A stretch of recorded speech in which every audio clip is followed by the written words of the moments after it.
اعوذ باللہ من الشیطان الرجیم بسم اللہ الرحمن الرحیم اللہم صلی علی محمد و علی آل محمد۔ اللہ جل شانہ کا بے حساب کرم احسان اس ذات کا کہ جس نے ایک دفعہ پھر قرآن مجید سمجھنے کے لیے یہاں پہ ہمیں اکٹھا کر دیا۔ آج ہم انشاءاللہ 5واں پارہ سورہ النساء کی آیت نمبر 65 سے آگے اپنا سبق شروع کریں گے۔ سورہ النساء آیت نمبر 65۔ اعوذ باللہ من الشیطان الرجیم بسم اللہ الرحمن الرحیم فلا وربک لا یؤمنون حتی یحکموک فیما شجر بینہم ثم لا یجدوا فی انفسہم حرجا مما قضیت ویسلموا تسلیما۔ نبی کریم صلی اللہ علیہ وآلہ وسلم کی شان کا اندازہ کیجئے۔ اس آیت میں اللہ فرما رہے ہیں فلا و ربو کا، پس نہیں ہے مگر تیرے رب کی قسم۔ اللہ تعالیٰ اپنے حبیب پاک صلی اللہ علیہ وآلہ وسلم سے فرما رہے ہیں کہ پس نہیں ہے مگر آپ کے رب کی قسم، یعنی محمد الرسول اللہ صلی اللہ علیہ وآلہ وسلم سے اللہ کریم مخاطب ہیں اور فرما رہے ہیں کہ پس نہیں ہے میرے رب کی قسم، لا یؤمنون، کوئی بھی ایمان والا، کسی کا بھی ایمان نہیں ہے۔ قسم ہے اللہ کی، اللہ اپنی قسم کھا رہے ہیں کس بات پہ؟ حتیٰ، یہاں تک کہ یحکموک، کہ وہ حکم مانے، منصف مانے، یحکموک صرف اور صرف آپ کو، کہ کہاں پہ؟ فی ما شجرہ، جو ان کے آپس میں کوئی بھی اختلاف ہے، کوئی بھی تنازعات ہے، اس میں وہ آپ کو حاکم مانے، صرف اور صرف آپ کے حکم کو، آپ کے فیصلے کو تسلیم کریں۔ دیکھیں کتنی بڑی بات ہے۔ اللہ فرما رہے ہیں کہ وہ مومن ہو ہی نہیں سکتا جس کے سامنے، جس کے جھگڑے کا تصفیہ اللہ کریم کے حبیب صلی اللہ علیہ وآلہ وسلم فرما دیں اور وہ اس کو نہ مانیں۔ ثم لا یجدوا فی انفسہم، جب آپ فیصلہ کر دیں تو پھر ہرگز نہ پائیں، لا یجدوا، نہ پائیں، فی انفسہم، اپنے دلوں میں، حرجن، کوئی بھی تنگی، یعنی فیصلہ ماننا بھی ہے اور خوشی خوشی ماننا ہے، خواہ وہ ظاہری طور پہ یہ نظر آ رہا ہے، کیونکہ فیصلہ جب بھی ہوتا ہے ایک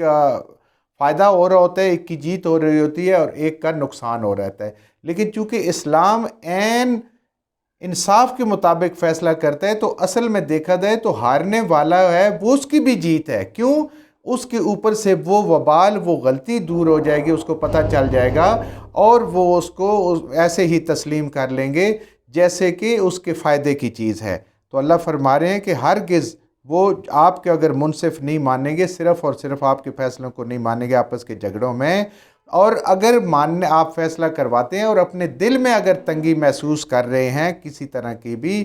مما قضیتا، اس چیز سے جو آپ حکم فرماتے ہیں، قضیتا ہوتا ہے بات کو مکمل کر دینا، فیصلہ کر دینا اس فیصلے پہ۔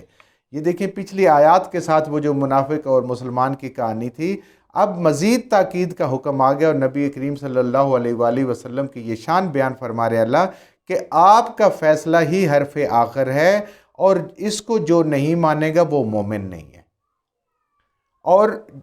ماننا ایسے ہے کہ خوشی خوشی ماننا ہے، اس کو دل میں تنگی محسوس نہیں کرنی، اس کو کوئی بوجھ نہیں محسوس کرنا۔ مما قضیتا، جو کچھ آپ حکم کریں، جو آپ جہاں پہ آپ بات مکمل کریں، وَيُسَلِّمُوا تَسْلِيمًا، یعنی تنگی محسوس نہ کریں کے بعد پھر اللہ فرما رہے ہیں کہ اس کو تسلیم کریں ایسے جیسے کہ تسلیم کرنے کا حق ہے،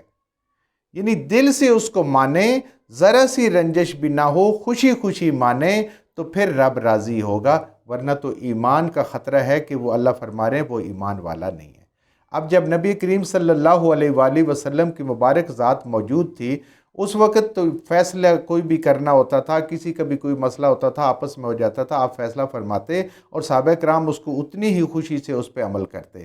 آج نبی کریم صلی اللہ علیہ وآلہ وسلم کی مبارک سنتیں ہمارے سامنے ہیں۔ جب ہمارے سامنے کوئی بھی ایسی سنت آئے، صحیح حدیث ہمارے پاس، صحیح حدیث کی بات کر رہا ہوں، آئے ہمارے پاس اور ہم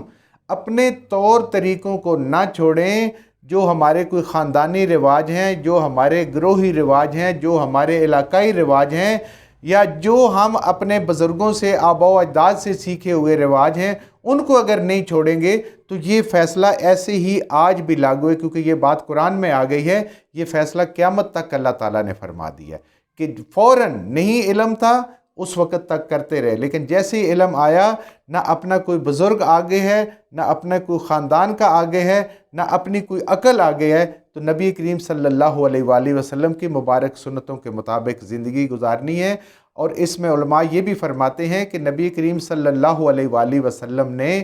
جو فیصلے فرمائے ہیں، جو انسان کو اپنی امت کو رخصتیں عطا فرمائی ہیں، ان سے بھی پورا پورا فائدہ اٹھانا چاہیے۔ جیسے مثال کے طور پہ قصر کی نماز ہے، لوگوں سے کئی دفعہ انسان کو سننے کو ملتا ہے کہ دل نہیں مانتا، پوری نہ پڑھ لیں۔ جب اللہ کے رسول صلی اللہ علیہ وسلم نے اللہ کے حکم سے ایک رعایت دی ہے تو اس رعایت سے فائدہ اٹھانا بھی اسی کے حکم میں آئے گا جس نے پہلے حکم دیا ہے، یہ بھی اللہ کے حکم میں آئے گا۔ تو ایسی رخصتوں سے، یا جیسے سفر میں انسان جاتا ہے تو اس کے پاس رخصت ہے، وہ چاہے تو روزہ چھوڑ دے، اگر اس کی ہمت استطاعت ہے، اتنی سہولت ہے تو وہ رکھ بھی سکتا ہے، لیکن وہ چھوڑ دے۔ اب جس نے رکھ لیا ہے وہ چھوڑنے والے کو کبھی یہ نہ کہ رکھ لیتے تو ٹھیک تھا، یہ تو کوئی مسئلہ نہیں، یہ تو ایسے سہولت تھی ویسے سہولت تھی، نہیں، وہ سہولت موجود ہے، اس سے فائدہ اٹھانے والے کو فائدہ اٹھانا چاہیے، اور جہاں پہ سہولت پہ سب فائدہ اٹھا سکتے ہیں ان سے فائدہ اٹھانا چاہیے، اور خوشی سے۔ وہی بات ہے، مسلمان تو ہے ہی وہی کہ جو اللہ کے حکموں کو اور اللہ کے حبیب صلی اللہ علیہ وآلہ وسلم کے حکموں کو دل سے مانے، جیسا بھی حکم ہے، وہ ذہن کو مانتا ہے کہ نہیں مانتا، دل مانتا ہے کہ نہیں مانتا، اس کو خوشی خوشی مانے، یہ میرے رب کا حکم ہے، یہ میرے محمد رسول اللہ صلی اللہ علیہ وآلہ وسلم، میرے رسول، اللہ کے آخری رسول کا حکم ہے، اس کو ایسے مانے، اور وسلم تسلیما، دل سے مانے، خوشی سے مانے، اور اس پہ عمل کرے۔ وَلَوْ أَنَّنَا كَتَبْنَا، اللہ فرما رہے ہیں کہ اور اگر ہم، یعنی اللہ کی ذات، کتبنا، لکھ دیتے، فرض کر دیتے، علیہم، اوپر ان کے، یعنی تمہارے ایمان والو،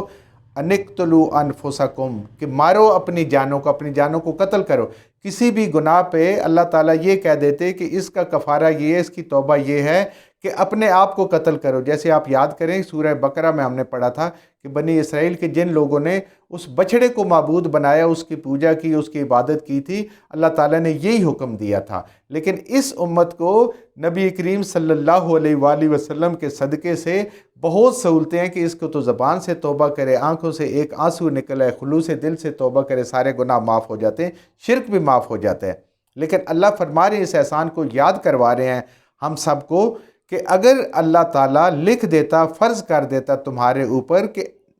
انقتلوا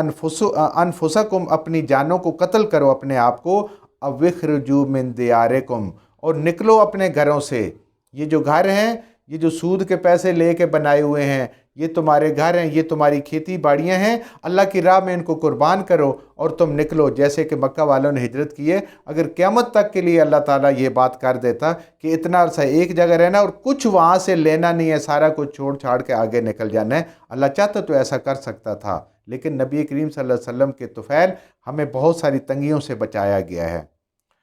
ما فعلوہ الا قلیل منہم، تو یہ حکم مانتے مگر بہت تھوڑے۔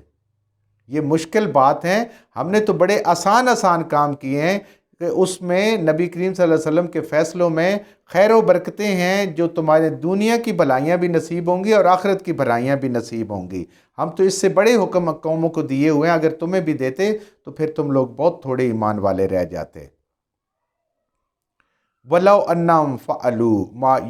يُوعَظُونَ بِهِ، اور اگر تم اللہ کی اس نصیحت پہ کار بند رہو کہ اللہ کے نبی صلی اللہ علیہ وسلم کے حکم کو آخری حکم ماننا ہے اور دل و جان سے خوشی خوشی ماننا ہے، اگر تم اس نصیحت پہ کار بند ہوتے جو تمہیں کی جا رہی ہے، قرآن کے ذریعے سے اللہ تمہیں کر رہے ہیں، بھی اس کے ساتھ لَكَانَ خَيْرٌ لَهُمْ، تو یہ تمہارے لیے بہترین ہوگی۔ اس بات کو آج بھی اگر کوئی چیز سنت کے خلاف ہے اور سنت پتہ چل جاتا ہے صحیح حدیث سے، اس کو چھوڑیں گے، یہی اجر ملے گا اللہ کے ہاں سے جو صحابہ کرام کو نبی کریم صلی اللہ علیہ وسلم کے دور میں سامنے ملتا تھا۔ اللہ فرما رہے ہیں کہ یہ تمہارے لیے بہترین ہوتا، وَأَشَدَّ تَثْبِيتًا، اور تمہیں زیادہ ثابت قدم رکھتا دین کے اوپر۔ اب دیکھیں اللہ کی اور اللہ کے نبی صلی اللہ علیہ وآلہ وسلم کی ہر بات ماننا، خوشی سے ماننا، دل سے تسلیم کر لینا، یہ انسان کی دین کے اوپر ثابت قدمی رکھنے کا اللہ تعالیٰ ذریعہ بنائے گا۔ اشدہ، یہ زیادہ تر ہوتا تثبیتاً، ثابت قدم رکھتے ہوئے۔ تو دین پہ ثابت قدمی، تو دیکھیں ہم دعا مانگتے ہیں اللہ سے، یا مقلب القلوب ثبت قلبی علی دینک۔ تو مقلب القلوب جو ہے وہ بتا رہے ہیں ہمیں وہ فارمولہ کہ تم کیسے مقلب القلوب ہو سکتے ہو، کہ جب نبی کریم صلی اللہ علیہ وسلم کے حکموں کو اور اللہ کے حکموں کو مانو گے، خوشی خوشی مانو گے، جو نصیحتیں اس قرآن کے ذریعے سے نبی کریم صلی اللہ علیہ وآلہ وسلم کے مبارک سنتوں کے اور سیرت کے ذریعے سے آپ تک آئی ہیں، اس کے اوپر تم عمل کرو گے تو تمہارے لیے بھلائیاں بھی ہوں گی، بہترین بھی ہوں گی، تمہارے حق میں بہتر بھی ہوں گی، اور تم دین کے اوپر اور زیادہ ثابت قدم رہو گے۔ وَإِذًا لَآتَيْنَاهُمْ، اور دیں گے ہم، اور اس وقت یعنی یہ بھلائیاں لینے سے، لَآتَيْنَاهُمْ دیں گے ہم ان کو، جو بھی اس پہ ثابت قدم رہیں گے، مِن لَدُنَّا اپنے ہاں سے، اللہ کے ہاں سے، اجراً عظیما اجر اور عظیم۔ اللہ فرما رہے ہیں کہ اپنے خزانوں سے اس کو دیں گے اجر، اس کا بدلہ، جو دین پہ ثابت قدم رہے گا، دین کی باتوں کو خوشی سے مانے گا، نبی کریم صلی اللہ علیہ وسلم کے حکموں کو مانے گا، اس پہ عمل کرے گا، اس کو ہم اپنے ہاں سے اجر دیں، اجراً عظیما۔ اب دیکھیں اللہ فرما رہے ہیں اجراً عظیما، تو اس کی کیا شان ہوگی، وہ انسان کیا الفاظ میں بیان کرے گا اور کیا اس کو سمجھ سکتا ہے۔ جیسے رب کی شان ہوگی، اپنے ہاں سے، اپنے خزانوں سے اللہ تعالیٰ اس کو اجر عظیم عطا فرمائیں گے۔ تو کتنی بڑی دولت ہے، دنیا میں بھی عزت، آخرت میں بھی عزت، نبی کریم صلی اللہ علیہ وآلہ وسلم کو سنتوں کو ماننا اور ان کے اوپر چلنا۔ وَلَهَدَيْنَاهُمْ صِرَاطًا مُسْتَقِيمًا، اور ایسے لوگوں کو جو دل سے مانتے ہیں نبی کریم صلی اللہ علیہ وسلم کے حکموں کو، ہم ان کو راہ دکھائیں گے صراط مستقیم۔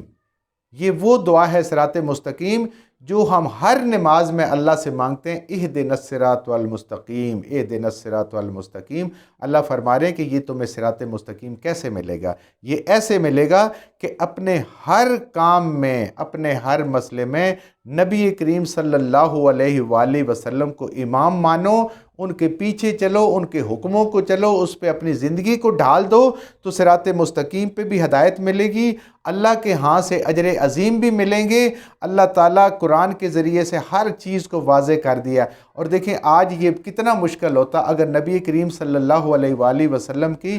زندگی کا ہر گوشہ آج ہمیں سیرت کی کتابوں سے ملتا ہے۔ ہمارے آباء و اجداد نے بڑی محنت کر کے اس کو محفوظ کر دیا۔ آج صحیح بخاری، صحیح مسلم، ترمذی شریف، کتنی ہی حدیث کی کتابیں ہیں جو پڑھی ہوئی ہیں، لیکن کسی کے پاس پڑھنے کا ٹائم ہی نہیں ہے۔ قرآن نہیں پڑھتے تو ہم حدیث کہاں سے پڑھیں گے؟ ان پہ عمل کر کے صراط مستقیم مل سکتا ہے، ورنہ صراط مستقیم لوگوں کے کہنے پہ چلنے پہ، لوگوں کے کتابیں پڑھنے سے اور ان کو واعظ و نصیحت ان سے کرنے سے، اپنے آباء و اجداد کے قصے سنانے سے وہ صراط مستقیم نہیں مل سکتا، کیونکہ اللہ تعالیٰ قرآن میں فیصلہ فرما رہے ہیں، اور قرآن ایک سچی کتاب، برحق کتاب ہے، اور قیامت تک کے لیے یہ ہر مسلمان کی رہنمائی کرنے کے لیے ہے۔ جو کچھ ہم نے صحیح صحیح پڑھا اللہ ہمارے ذہنوں میں، دلوں میں بٹھا دے، جہاں جہاں پڑھتے ہوئے بولتے ہیں ہم سے غلطیوں گے اللہ میں معاف فرما دے، اور ان غلط باتوں کو ہمارے ذہنوں سے، دلوں سے اللہ کی ذات محو فرما دے۔